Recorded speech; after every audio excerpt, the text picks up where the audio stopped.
pagi anak-anak. Bagaimana kabar hari ini?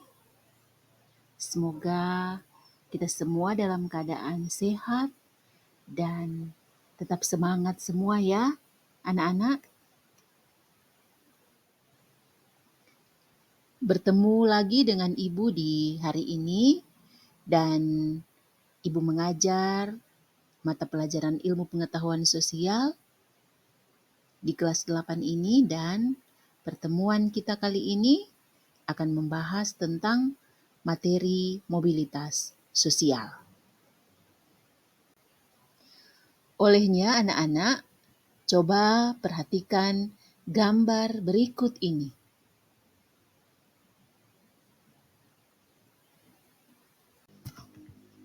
Iya, gambar berikut ini adalah seorang direktur sedang mengadakan pertemuan dengan bawahannya.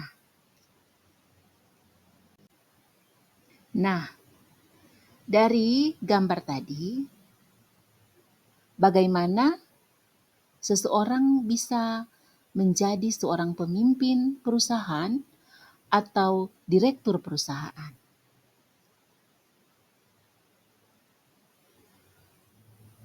Ya, anak-anak, menjadi seorang direktur perusahaan itu tidaklah mudah. Kenapa sampai Ibu katakan tidaklah mudah? Karena menjadi seorang direktur itu penuh dengan tantangan. Tetapi lewat tantangan itu, seorang direktur itu sebelum menjadi seorang direktur dia harus tabah, dia harus punya sikap yang baik, dan juga penuh dengan semangat dalam bekerja keras, sehingga dia boleh menjadi seorang direktur atau seorang pemimpin perusahaan. Dan salah satu cara adalah merintis karir dari bawah. Sebagai seorang karyawan biasa, menjalankan tugas dengan jujur, juga dengan penuh tanggung jawab. Sehingga menjadi seorang direktur, mencapai prestasi, juga promosi. Akhirnya dia bisa menduduki jabatan sebagai seorang pemimpin perusahaan. Seorang karyawan biasa yang berprestasi hingga menduduki jabatan direktur merupakan contoh dari mobilitas sosial.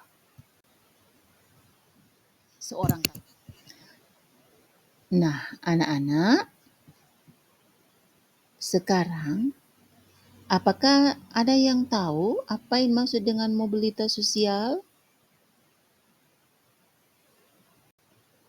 Nah, kali ini Ibu akan memberikan kalian pelajaran tentang apa yang dimaksud dengan mobilitas sosial.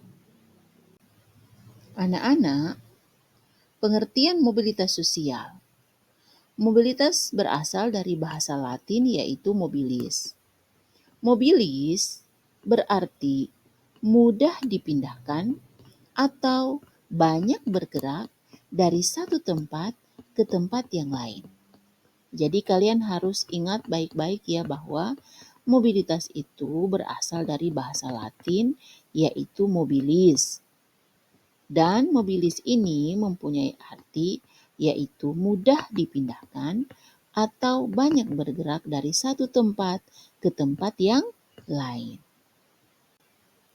Sedangkan kata sosial dari istilah tersebut adalah seseorang, bisa juga sekelompok warga atau sekelompok orang dalam kelompok sosial.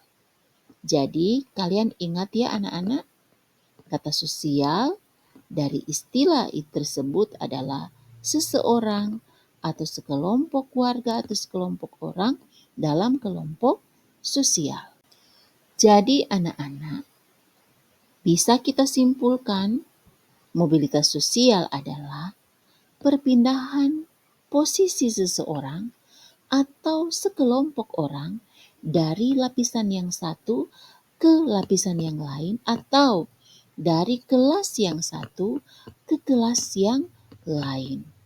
Bisa juga kita artikan mobilitas sosial adalah perpindahan status seseorang atau sekelompok orang dari lapisan yang satu ke lapisan yang lain atau dari kelas yang satu ke kelas yang lain. Nah, sekarang Ibu akan menjelaskan lagi kepada kalian tentang bentuk-bentuk mobilitas sosial.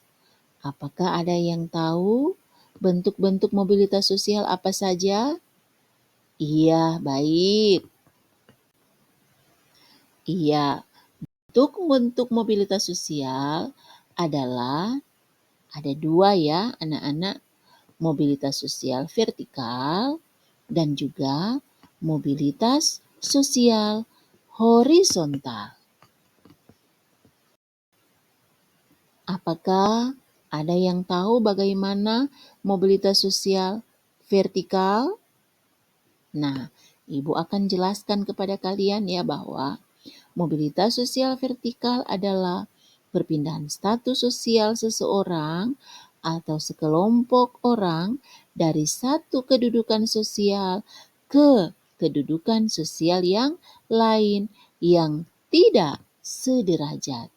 Jadi ingat ya anak-anak, mobilitas sosial vertikal itu adalah perpindahan status atau bisa juga perpindahan kelas seseorang atau kelompok orang dari satu kedudukan sosial ataupun satu kelas ke kelas yang lain yang tidak sederajat atau tidak sama. Nah, anak-anak, mobilitas sosial vertikal ini juga terbagi menjadi dua bagian, yaitu yang pertama, mobilitas vertikal ke atas atau biasa disebut dengan social climbing, dan juga yang kedua adalah mobilitas vertikal ke bawah atau disebut dengan social sinking. Nah, anak-anak, apakah ada yang tahu bagaimana mobilitas vertikal ke atas itu dan bagaimana mobilitas vertikal ke bawah? Nah, simak ya, akan Ibu jelaskan di saat ini. Mobilitas vertikal ke atas atau social climbing adalah mobilitas yang terjadi karena adanya peningkatan status atau kedudukan seseorang atau naiknya kedudukan orang yang berstatus sosial rendah ke status sosial yang lebih tinggi. Contohnya, seorang karyawan yang karena prestasinya dinilai sangat baik sehingga dia mendapatkan promosi atau dia berhasil mendapat kenaikan jabatan sehingga dia menjadi seorang pemimpin perusahaan. Nah, sedangkan mobilitas vertikal ke bawah atau social sinking adalah proses penurunan status atau kedudukan seseorang dari atas ke bawah. Jadi ada penurunan status ya anak-anak, penurunan status atau kedudukan seseorang dari lapisan yang atas atau lapisan di atas ke lapisan ke bawah. Jadi ada penurunan status ya anak-anak ya, atau bisa juga penurunan kedudukan seseorang.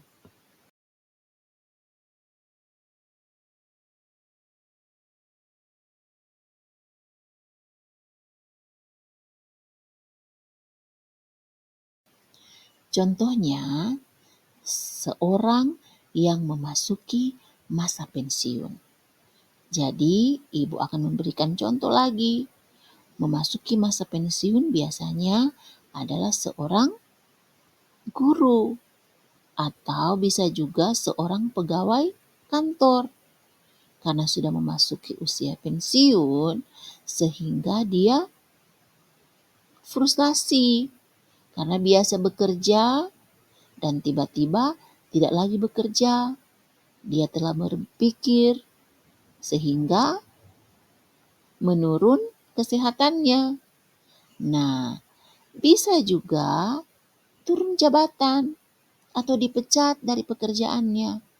Itu merupakan contoh mobilitas sosial vertikal ke bawah atau biasa disebut dengan mobilitas sinking. Selanjutnya anak-anak, ibu akan menjelaskan kepada kalian bagaimana mobilitas sosial horizontal. Mobilitas sosial horizontal adalah perpindahan status sosial seseorang atau sekelompok orang dalam lapisan sosial yang sama. Atau mobilitas sosial adalah horizontal adalah perpindahan kelas seseorang atau sekelompok orang dalam lapisan sosial yang sama atau biasa disebut dengan sederajat. Nah, di sini ibu akan memberikan contoh kepada kalian. Contohnya adalah seorang guru yang pindah ke sekolah lain namun tetap dalam jabatan sebagai guru. Nah, contoh konkret itu adalah ibu sebagai guru. 2 tahun kemarin, ibu mengajar di SMP Negeri Toaro yang ada di Kabupaten Poso, ya.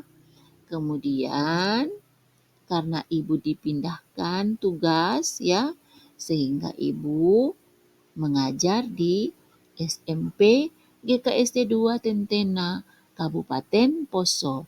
Tetapi ibu tetap mengajar sebagai guru mata pelajaran IPS. Jadi tidak ada perpindahan kelas yang berbeda. Tidak ada perpindahan lapisan satu ke lapisan yang lain atau berbeda dari pekerjaan ibu, tidak. Jadi tetap sama sebagai ibu guru mengajar mata pelajaran ilmu pengetahuan sosial. Nah, anak-anak, dari pelajaran kita saat ini telah mendapatkan banyak hal bahwa kehidupan manusia itu selalu berubah. Selalu berubah karena apa? Karena kehidupan yang ia miliki, karena keadaan yang ia miliki. Olehnya di pelajaran kita kali ini, mari anak-anak kita terus berupaya belajar dengan sungguh-sungguh agar apa yang kita cita-citakan, kita harapkan bisa kita dapati dengan baik dan kita jalani dengan penuh sukacita. Selanjutnya anak-anak, ibu akan menjelaskan kepada kalian tentang faktor-faktor pendorong mobilitas sosial. Apakah ada yang tahu apa-apa saja faktor pendorong dari mobilitas sosial ini? Iya, anak-anak. Ada 6 faktor pendorong mobilitas sosial yang akan Ibu ajarkan atau kita akan pelajari di hari ini. Yang pertama adalah faktor struktural, yang kedua faktor individu, yang ketiga faktor sosial, yang keempat faktor ekonomi, yang kelima faktor politik, dan yang terakhir atau yang keenam adalah kemudahan dalam akses pendidikan. Dan Ibu akan menjelaskan satu persatu kepada kalian di hari ini dan kalian harus memperhatikannya ya anak-anak ya. Iya, baik anak-anak perhatikan gambar yang ada. Kalau di gambar ini kalian tahu siapa anak-anak? Iya, jadi ada 7 tokoh Indonesia yang adalah menjabat presiden di negara kita, negara Indonesia. Jadi faktor struktural ini anak-anak Ibu akan jelaskan ke-7 tokoh Indonesia yang berhasil mencapai status sosial tinggi berkat sistem demokrasi yang ada di Indonesia. Dengan sistem demokrasi, setiap warga negara Indonesia dapat mencapai status sosial berupa jabatan politik yang tinggi. Jadi anak-anak, kalian pun bisa seperti ke-7 presiden negara Indonesia. Ya, silakan kalian selalu berupaya kerja keras agar supaya bisa menjadi seorang pemimpin bangsa ini, mencapai status sosial berupa jabatan politik yang tinggi, sehingga bisa dengan sistem demokrasi yang ada, kita atau kalian bisa mencapai status sosial tersebut. Struktur masyarakat Indonesia yang sangat terbuka, rakyat biasa dapat mengalami mobilitas sosial yang setinggi-tingginya, bahkan pun menjadi presiden karena adanya pemilihan umum. Jadi, setiap warga negara berhak untuk memilih presidennya. Jadi, yang pertama faktor struktural itu sangat terbuka. Ya, anak-anak, siapapun bisa mengalami mobilitas sosial. Rakyat biasa pun bisa mengalami itu. Bisa mengalami mobilitas sosial yang setinggi-tingginya. Bahkan pun menjadi seorang presiden. Yang kedua adalah faktor individu. Nah, di sini Ibu akan jelaskan kepada kalian bahwa setiap orang ataupun setiap individu memiliki banyak perbedaan. Baik dalam hal sikap, pengetahuan, dan keterampilan. Ya, anak-anak, dari individu yang satu, bahkan pun individu yang lain, mereka memiliki perbedaan yang berbeda. Ada yang mempunyai sikap yang baik, ada juga yang mempunyai pengetahuan yang baik, tapi tidak mempunyai keterampilan. Ada yang mempunyai keterampilan, mempunyai sikap yang baik, tetapi tidak mempunyai pengetahuan. Ataupun sebaliknya. Jadi setiap individu memiliki perbedaan dalam pribadinya. Dan keberhasilan dalam melaksanakan mobilitas sosial itu sangat ditentukan oleh sikap dan perilaku dari masing-masing orang atau dari masing-masing individu.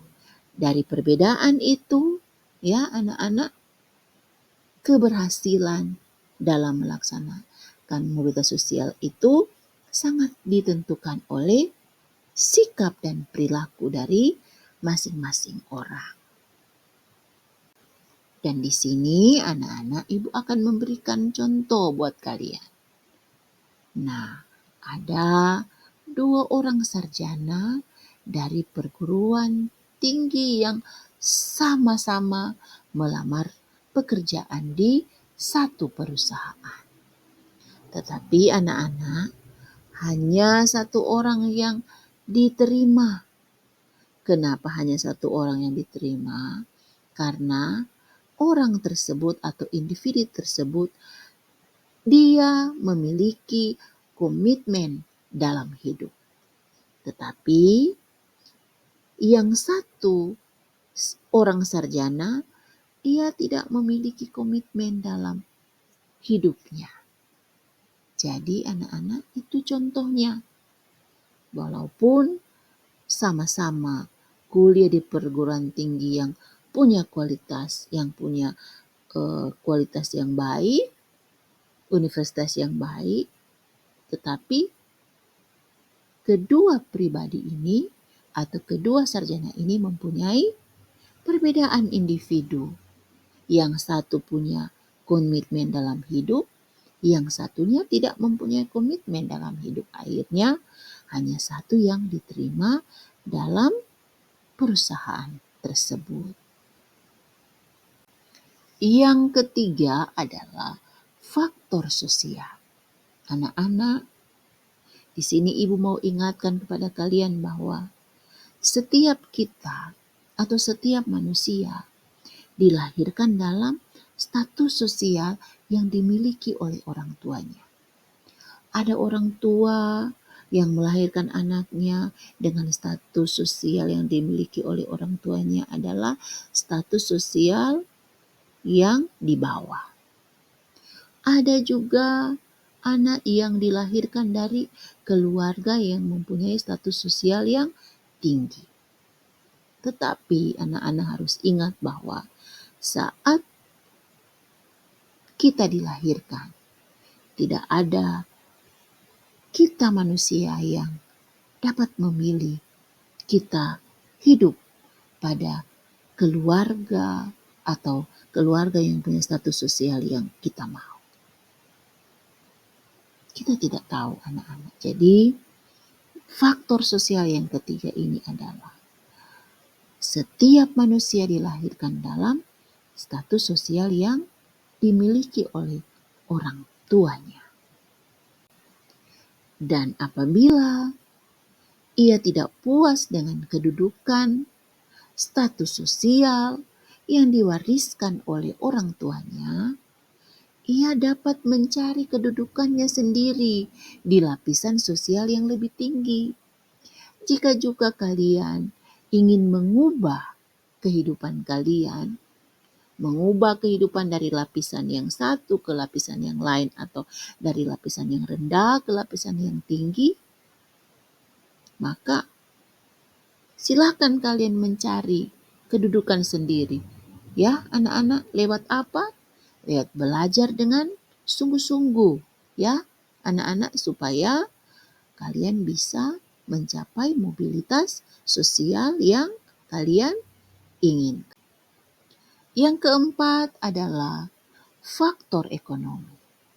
Anak-anak, keadaan ekonomi atau faktor ekonomi dapat menjadi pendorong terjadinya mobilitas sosial.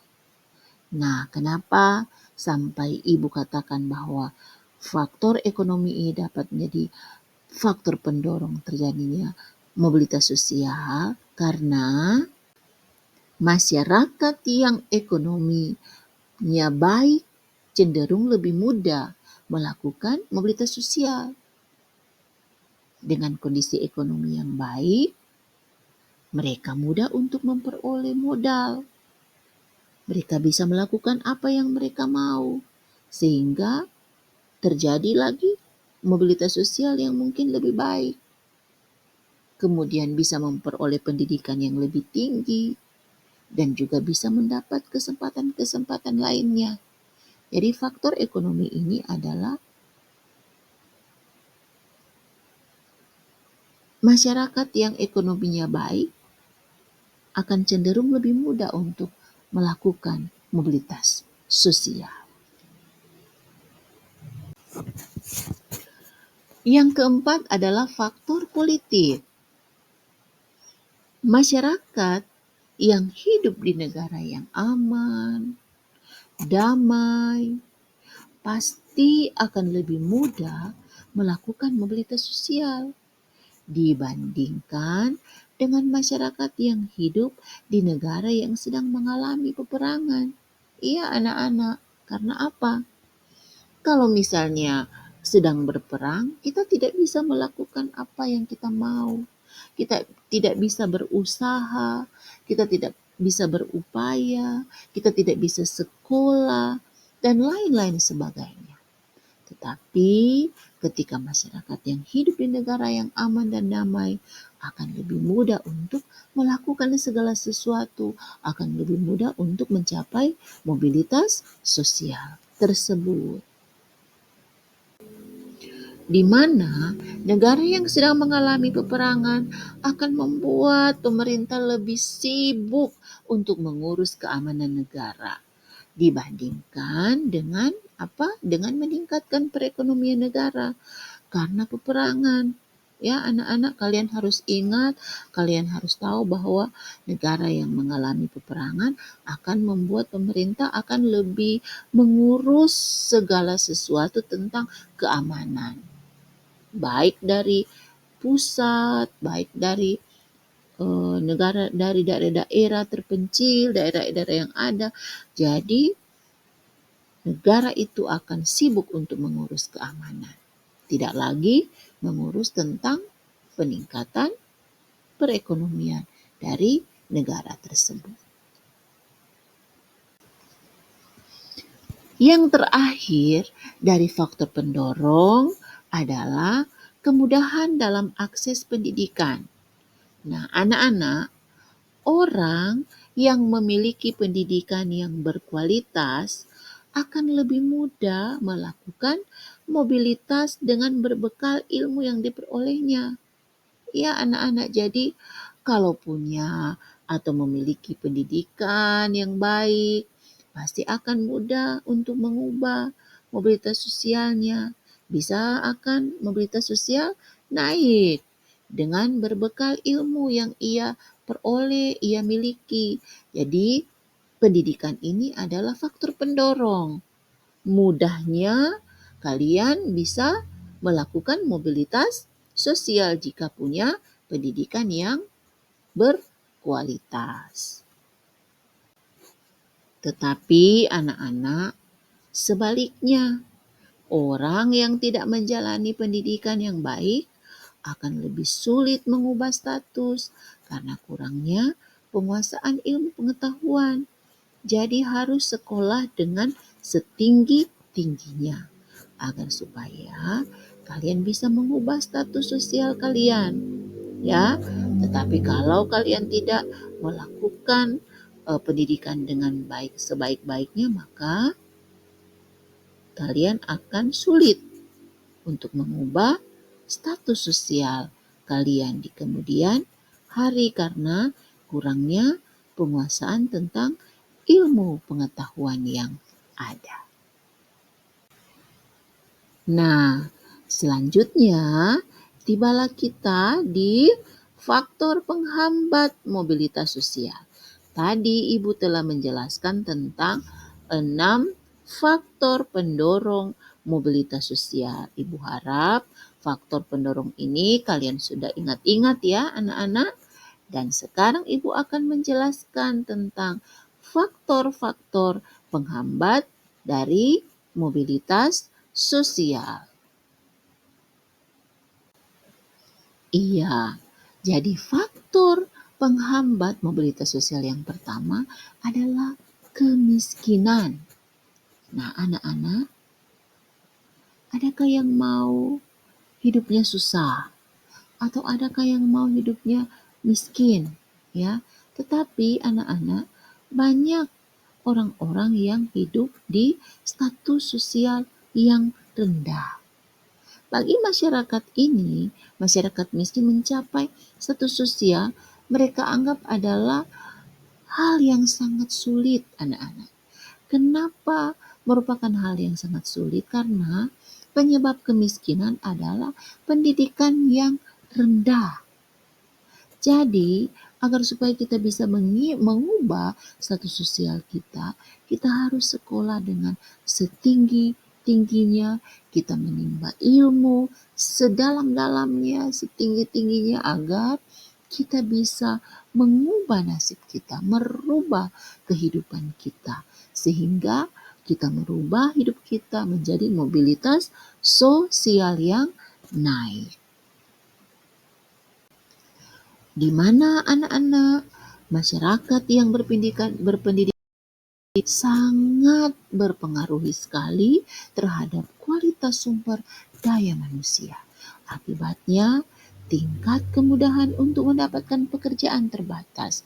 Karena sekarang, kalau kita melamar pekerjaan, anak-anak selalu dimintakan kepada kita mempunyai pendidikan yang mempunyai kualitas pendidikan yang baik, mempunyai sikap yang baik, mempunyai keterampilan yang baik dalam menjalani tugas dan pekerjaan itu. Dan ketika itu tidak kita miliki, maka kita sulit untuk mendapatkan pekerjaan yang kita mau. Nah, yang kedua, faktor penghambat mobilitas sosial yang kedua adalah diskriminasi. Anak-anak, ada yang tahu tentang pengertian dari diskriminasi? Nah, diskriminasi artinya pembedaan perlakuan karena alasan perbedaan suku bangsa, perbedaan ras, perbedaan agama dan golongan. Perlakuan membedakan seperti ini sangatlah tidak baik anak-anak, karena selain dapat mengakibatkan konflik, perpecahan, permusuhan, juga dapat menghambat mobilitas sosial. Kita tidak bisa melakukan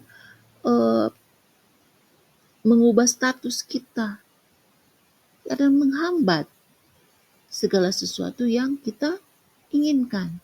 Olehnya, anak-anak, kita harus memperlakukan saudara kita, teman-teman kita, walaupun mereka berbeda agama, berbeda suku, kita harus saling mengasihi satu dengan yang lain, agar supaya kita bisa merubah kehidupan kita lewat tugas kerja yang kita miliki saat ini. Iya, demikianlah materi yang sudah Ibu sampaikan di hari ini tentang mobilitas sosial.